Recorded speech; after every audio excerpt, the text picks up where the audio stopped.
cada família homeschooler és un món.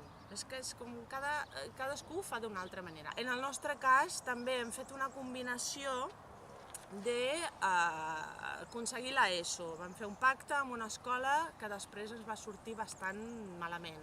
Va fer l'últim trimestre a una escola, aquí, l'últim trimestre de quart d'ESO, per treure's l'ESO d'aquí, perquè pensàvem que havia d'anar a batxillerat presencial, que seria millor i tal. I llavors, clar, aquest trimestre realment vam topar amb una paret. I ens vam donar compte que hi ha gent en el sistema escolar que realment encara no té la ment oberta. Hi va haver professors que es van negar a fer-li un examen.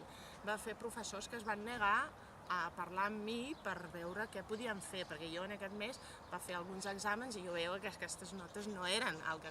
Jo sé que el meu fill no és de 10 o d'això, ara no és de 1 o de 2, tenia els seus coneixements, tenia un títol a la mà, no vaig anar amb la cara bonita que mi hijo sabe mucho i tienes que darle el título.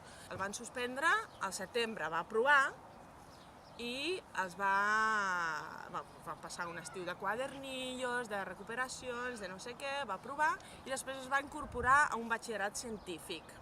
Va fer un trimestre de batxillerat científic presencial. Al Nadal tenia tot aprovat, amb una mitjana de 8. O sigui que aquest nen no estava per suspendre una ESO 6 mesos abans. El que passa que va deixar. Va deixar igualment, no per... els profes van quedar una mica així, perquè deia que ell estava acostumat a aprendre d'una altra manera, que es perdia molt de temps, llavors va tornar al sistema d'abans i es va treure el batxillerat belga igual per lliure.